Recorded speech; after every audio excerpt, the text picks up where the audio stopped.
Assalamualaikum warahmatullahi wabarakatuh.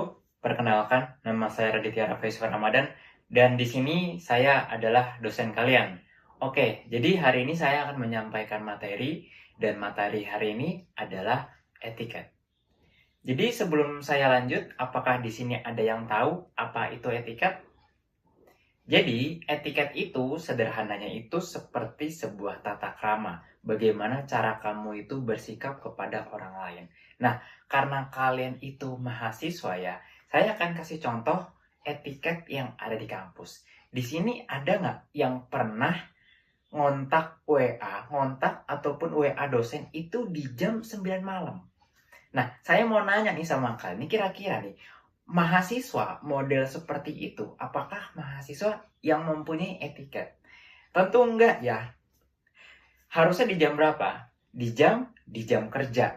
Contoh lain. Nah, contoh lain di sini saya mau ngasih contoh di rumah.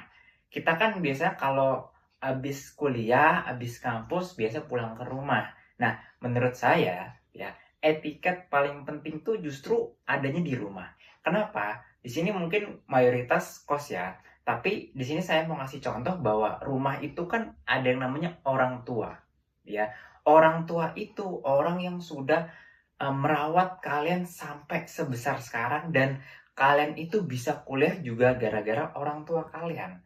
Nah, kalau misalkan ya kalian itu berbuat baik, terus kalian menjaga menjaga sopan santun, berbicara yang baik sama orang tua kalian kan juga akan senang gitu loh, ya. Jangan kebalik, ya. Kalau sama teman bicaranya baik, bicara sopan, sama guru baik, tapi ketika pulang ke rumah, ya, ketemu sama orang tua, sifat aslinya kelihatan semua kan. Wah, malah ngomong kasar ya kan. Oh, capek ngomong kasar segala macem, bentak-bentak orang tua. Jadi kayak orang yang tidak punya etiket gitu loh. Nah, selanjutnya di sini saya akan ngomongin tentang personal branding. Sebelumnya di sini apakah ada yang tahu apa itu personal branding?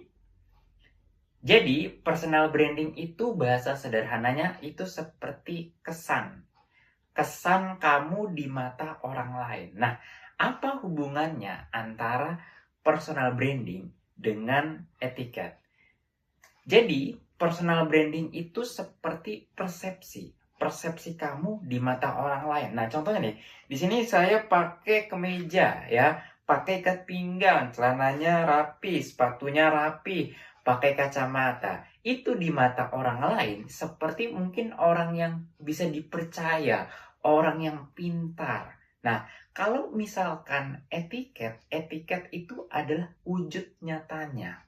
Ya, jangan sampai kalian dipersepsikan sebagai orang yang pintar, sebagai orang yang jujur, tapi ternyata nyatanya tidak seperti itu. Jangan sampai ya. Nah, saya mau ngasih contoh pengalaman nyata saya sendiri ya. Jadi emang saya itu kalau dibandingin sama teman-teman saya yang lain ya, saya itu termasuk orang yang mungkin bisa bilang paling rapi kali ya. Jadi sempat ada satu dosen. Jadi dosen ini tuh bisa dibilang emang udah agak berumur. Jadi beliau ini pernah ngomong ke saya, kamu itu rapih banget. Nah, jadi namanya juga dosen. Nah, dosen itu kan kadang di kelas tuh suka nanya. Kadang kalau misalkan dosen ini nanya, ya nggak ada yang mau jawab atau nggak ada yang berani jawab, saya pasti yang ditunjuk. Saya nggak tahu kenapa, mungkin karena penampilan saya bagus, terus kan saya juga merhatiin beliau gitu. Jadi ya teman-teman saya yang lama pada main handphone, saya sendiri nggak, saya merhatiin dia. Mungkin gara-gara itu saya diincar terus ya kan. Cuman yang bikin saya itu inget sampai sekarang ya. Jadi kan kita ada liburan semester ya, liburan semester genap itu kira-kira sekitar 2 sampai 3 bulanan. Jadi pas abis liburan semester ya, itu saya nggak sengaja ketemu dosen ini lagi, dosen beliau ya, itu di tempat parkir. Dan yang bikin saya kagum adalah dosen ini tuh masih ingat sama saya. Dan bahkan beliau yang nyapa saya duluan. Jadi itu salah satu contoh pengalaman nyata saya mengapa etiket ya sama personal branding itu penting banget. Nah, dari penjelasan tadi, apakah di sini ada yang mau ngasih kesimpulan? tentang apa itu personal branding ataupun etiket? Oke, kalau nggak ada, kalau menurut saya, mengapa personal branding ataupun etiket itu penting? Ya, nomor satu, ya, satu kata aja, kepercayaan. Kepercayaan itu penting banget, ya. Kepercayaan itu bisa bikin hidup kamu itu jadi jauh lebih mudah. Jadi gampang hidupnya, dipercaya sama orang. Kalian mau dalam berteman, dalam mungkin di sini ada yang pengen jadi pengusaha, itu modal nomor satu itu bukan uang ya. Modal nomor satu itu kepercayaan. Ya. Bagaimana kamu tuh kalau punya citra yang baik di mata orang lain tuh kamu akan dipersepsikan sebagai orang yang baik, orang yang jujur. Jadi orang tuh mau kerjasama, mau temenan sama kamu.